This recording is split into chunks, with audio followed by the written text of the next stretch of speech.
ओम शांति। आज 1 अप्रैल 2024 बाबा की महावाक्य है, मीठे बच्चे, तुम्हारा यह जीवन देवताओं से भी उत्तम है, क्योंकि तुम अभी रचयिता और रचना को यथार्थ जानकर आस्तिक बने हो। प्रश्न है, संगम युगीन ईश्वरीय परिवार की विशेषता क्या है जो सारे कल्प में नहीं होगी? उत्तर है, इसी समय स्वयं ईश्वर बाप बनकर तुम बच्चों को संभालते हैं, टीचर बनकर पढ़ाते हैं और सतगुरु बनकर तुम्हें गुलगुल यानी फूल बनाकर साथ ले जाते हैं। सतयुग में दैवी परिवार होगा, लेकिन ऐसा ईश्वरीय परिवार नहीं हो सकता। तुम बच्चे अभी बेहद के सन्यासी भी हो, राजयोगी भी हो, राजाई के लिए पढ़ रहे हो। ओम शांति। यह स्कूल व पाठशाला है। किसकी पाठशाला है? आत्माओं की पाठशाला। यह तो जरूर है, आत्मा शरीर बगैर कुछ सुन नहीं सकती। जब कहा जाता है आत्माओं की पाठशाला, तो समझना चाहिए आत्मा शरीर बगैर तो समझ नहीं सकती। फिर कहना पड़ता है जीवात्मा। अभी जीवात्माओं की पाठशाला तो सभी है, इसलिए कहा जाता है यह है आत्माओं की पाठशाला, और परम पिता परमात्मा आकर पढ़ाते हैं।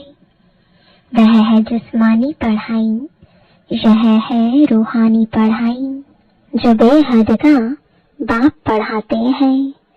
तो यह हो गई गॉडफादर की यूनिवर्सिटी। भगवान वाच है ना, यह भक्ति मार्ग नहीं है, यह पढ़ाई है।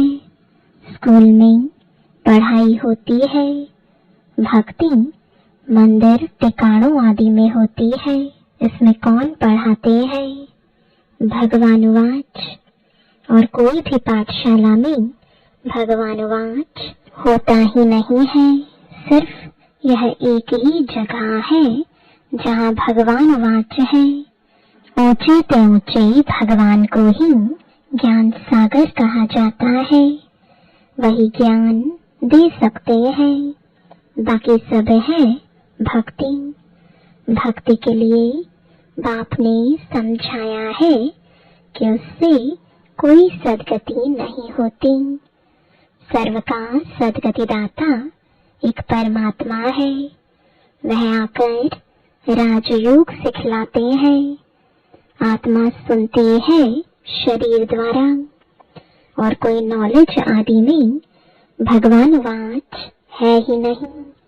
भारत ही है जहाँ शिव जयंती भी मनाई जाती है। भगवान तो निराकार है, फिर शिव जयंती कैसे मनाते हैं? जयंती तो तब होती है जब शरीर में प्रवेश करते हैं। बाप कहते हैं मैं तो कभी गर्भ में प्रवेश नहीं करता हूँ। तुम सब गर्भ में प्रवेश करते हो, 84 जन्म लेते हो। सबसे जास्ती जन्म यह लक्ष्मी नारायण लेते हैं। 84 जन्म लेकर फिर सांवरा गावड़े का छोरा बनते हैं। लक्ष्मी नारायण कहो या राधे कृष्ण कहो, राधे कृष्ण है बचपन की। वह जब जन्म लेते हैं तो स्वर्ग में लेते हैं, जिसको बैकुंठ भी कहा जाता है। पहला नंबर जन्म इनका है, तो 84 जन्म भी यह लेते हैं। श्याम और सुंदर, सुंदर तो फिर श्याम श्री कृष्ण सबको प्यारा लगता है। श्री कृष्ण का जन्म तो होता ही है नई दुनिया में। फिर पुनर्जन्म लेते लेते आकर पुरानी दुनिया में पहुंचते हैं तो श्याम बन जाते हैं। यह खेल ही ऐसा है। भारत पहले सत प्रधान सुंदर था, अब काला हो गया है। बाप कहते हैं इतनी सब आत्माएं मेरे बच्चे हैं, अभी सब कामचिता पर बैठकर जलकर काले हो गए हैं। मैं आकर सबको वापस ले जाता हूँ। यह सृष्टि का चक्र ही ऐसा है। फूलों का बगीचा वह फिर कांटों का जंगल बन जाता है। बाप समझाते हैं तुम बच्चे कितने सुंदर विश्व के मालिक थे, अब फिर बन रहे हो। यह लक्ष्मी नारायण विश्व के मालिक थे।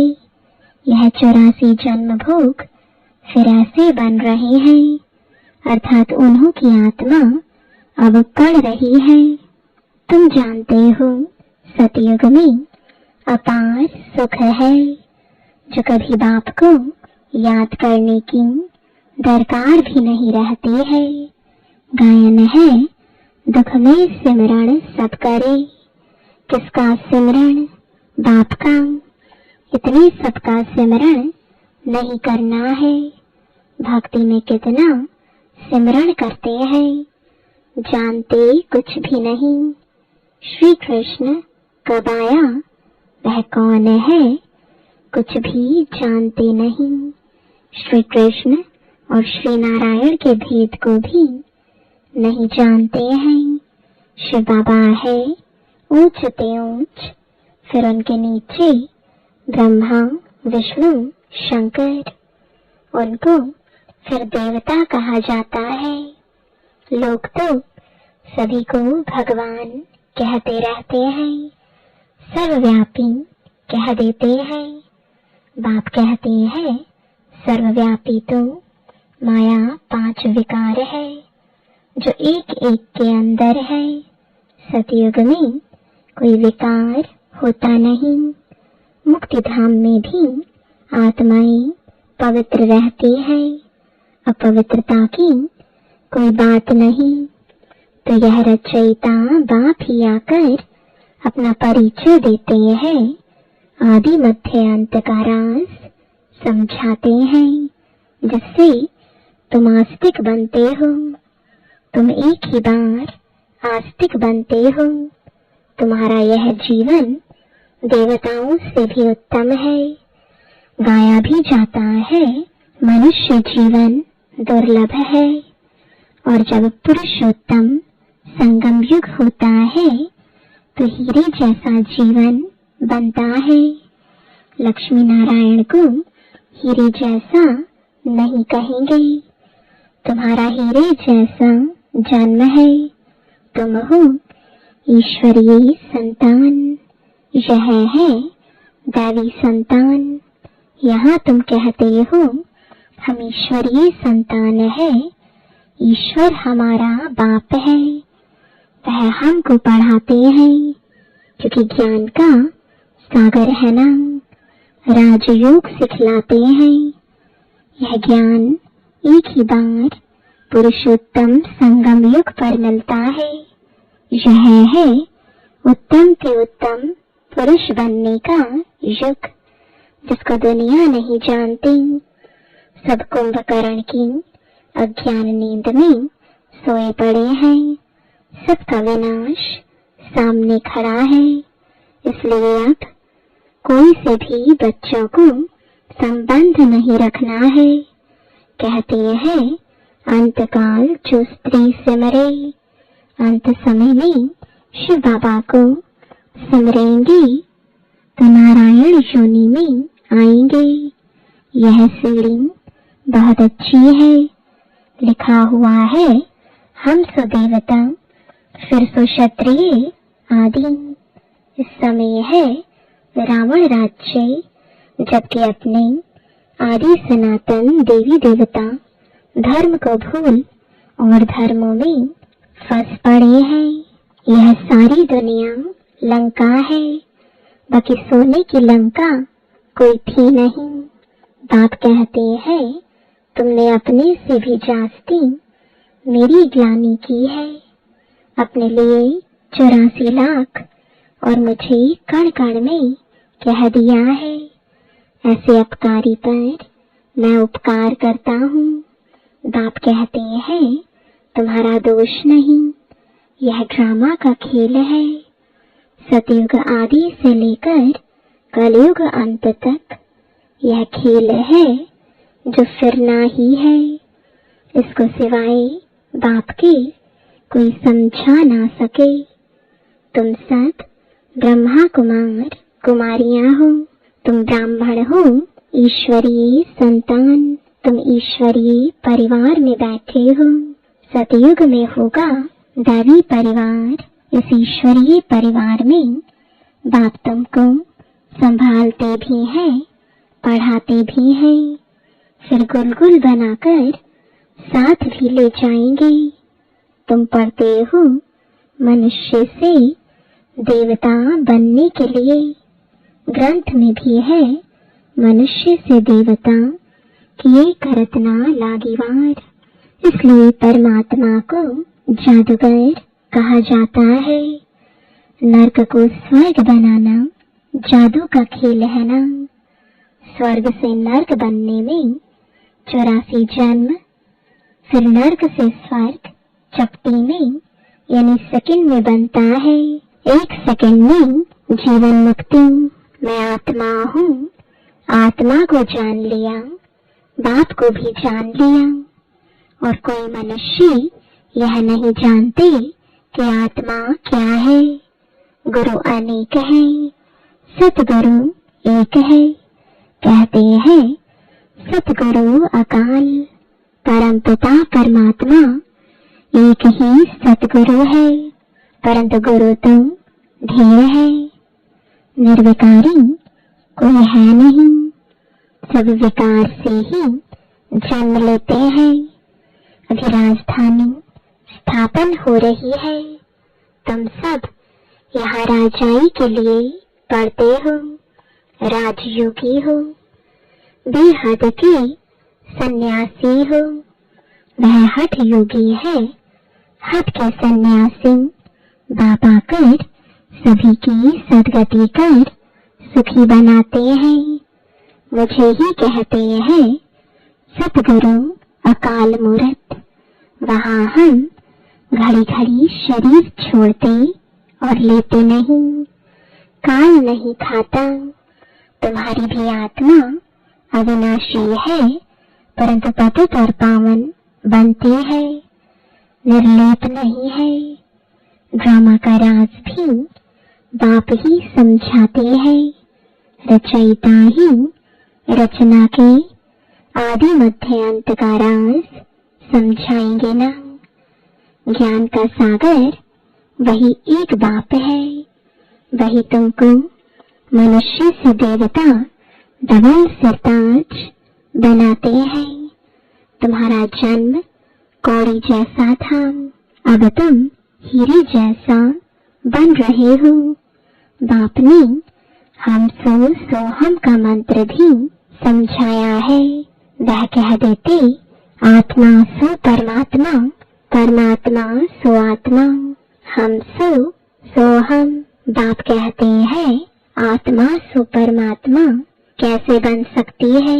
बाप तुमको समझाते हैं हम आत्मा इस समय तो ब्राह्मण है, फिर हम आत्मा ब्राह्मण सो देवता बनेंगे, फिर सो क्षत्रिय बनेंगे, फिर शूद्र सो ब्राह्मण। सबसे ऊंचा जन्म तुम्हारा है। यह है ईश्वरीय घर। तुम किसके पास बैठे हो? माता पिता के पास।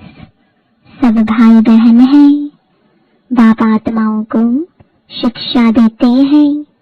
तुम सब हमारे बच्चे हो, वर्षे के हकदार हो। इसलिए परमात्मा बाप से हर एक वर्षा ले सकते हैं। बूढ़े छोटे बड़े सबको हक है बाप से वर्षा लेने का। तो बच्चों को भी यही समझाओ, अपने को आत्मा समझो और बाप को याद करो तो पाप कट जाएंगे। भक्ति मार्ग वाले इन बातों को कुछ भी समझेंगे नहीं। अच्छा, मीठे मीठे सिखिलते बच्चों प्रति माता पिता बाप दादा का याद प्यार और गुड मॉर्निंग। रूहानी बाप की रूहानी बच्चों को नमस्ते। रूहानी बच्चों की रूहानी बाप दादा को गुड मॉर्निंग और नमस्ते। रात्रि क्लास। बच्चे बाप को पहचानते भी हैं, समझते भी हैं कि बाप पढ़ा रहे हैं, उनसे बेहद का वर्षा मिलना है। परंतु मुश्किलात यह है जो माया भुला देती है, कोई न कोई विघ्न डाल देती है जिससे बच्चे डर जाएं। उसमें भी पहले नंबर में विकार में गिरते हैं। आंखें धोखा देती है। आंखें कोई निकालने की बात नहीं। बाप ज्ञान का नेत्र देते हैं। ज्ञान और अज्ञान की लड़ाई चलती है। ज्ञान है बाप, अज्ञान है माया। इनकी लड़ाई बहुत तीखी है। गिरते हैं तो समझ में नहीं आता, फिर समझते हैं मैं गिरा हुआ हूँ, मैंने अपना बहुत अकल्याण किया है। माया ने एक बार हराया तो फिर चढ़ना मुश्किल हो जाता है। बहुत बच्चे कहते हैं हम ध्यान में जाते, परंतु उसमें भी माया प्रवेश हो जाती है। पता भी नहीं पड़ता है। माया चोरी कराएगी, झूठ बुलवाएगी। माया क्या नहीं कराती है, बात मत पूछो। गंदा बना देती है। गुलगुल बनते बनते फिर छी बन जाते हैं। माया ऐसी जबरदस्त है जो घड़ी घड़ी गिरा देती है। बच्चे कहते हैं बाबा हम घड़ी घड़ी भूल जाते हैं। तदबीर कराने वाला तो एक ही बाप है, परंतु किसकी तकदीर में नहीं है तो तदबीर भी कर नहीं सकते। इसमें कोई की पास खातिरी भी नहीं हो सकती। न एक्स्ट्रा पढ़ाते हैं। उस पढ़ाई में तो एक्स्ट्रा पढ़ने लिए टीचर को बुलाते हैं। यह तो तकदीर बनाने लिए सभी को एक रस पढ़ाते हैं। एक एक को अलग कहाँ तक पढ़ाएंगे। कितने ढेर बच्चे हैं। उस पढ़ाई में कोई बड़े आदमी के बच्चे होते हैं, अधिक खर्च कर सकते हैं तो उनको एक्स्ट्रा भी पढ़ाते हैं। टीचर जानते हैं कि यह डल है, इसलिए पढ़ाकर उनको स्कॉलरशिप लायक बनाते हैं। यह बाप ऐसे नहीं करते हैं। यह तो सभी को एक रस पढ़ाते हैं। वह हुआ टीचर का एक्स्ट्रा पुरुषार्थ कराना। यह तो एक्स्ट्रा पुरुषार्थ किसको अलग कराते नहीं है। एक्स्ट्रा पुरुषार्थ माना ही टीचर कुछ कृपा करते हैं, भला से पैसे लेते हैं, खास टाइम दे पढ़ाते हैं, जिससे वह जास्ती पढ़कर होशियार होते हैं। यहाँ तो जास्ती कुछ पढ़ने की बात ही नहीं। इनकी तो बात ही एक है। एक ही महामंत्र देते हैं, मन मना भव का। इशाद से क्या होता है यह तो तुम बच्चे समझते हो। बाप ही पतित पावन है, जानते हो। उनको याद करने से ही हम पावन बनेंगे। अच्छा, गुड नाइट। धारणा के लिए मुख्य सार है। पहला, सारी दुनिया अब कब्र दाखिल होनी है। विनाश सामने है, इसलिए कोई से भी संबंध नहीं रखना है। अंतकाल में एक बात ही याद रहे, दूसरा शाम से सुंदर पतित से पावन बनने का यह पुरुषोत्तम संगम युग है। यही समय है उत्तम पुरुष बनने का। सदा इसी स्मृति में रहे, स्वयं को कौड़ी से हीरे जैसा बनाना है। वरदान है ज्ञान धन द्वारा प्रकृति के सब साधन प्राप्त करने वाले पद्मा पदम पति भव। ज्ञान धन स्थूल धन की प्राप्ति स्वतः कराता है। जहाँ ज्ञान धन है वहाँ प्रकृति स्वतः दासी बन जाती है। ज्ञान धन से प्रकृति के सब साधन स्वतः प्राप्त हो जाते हैं। इसलिए ज्ञान धन सब धन का राजा है। जहाँ राजा है वहाँ सर्व पदार्थ स्वतः प्राप्त होते हैं। यह ज्ञान धन ही पद्मा पदम पति बनाने वाला है। परमार्थ और व्यवहार को स्वतः सिद्ध करता है। ज्ञान धन में इतनी शक्ति है जो अनेक जन्मों के लिए राजाओं का राजा बना देती है। स्लोगन है कल्प कल्प का विजयी हूँ, यह रूहानी नशा इमर्ज हो तो माया जीत बन जाएंगे। ओम शांति।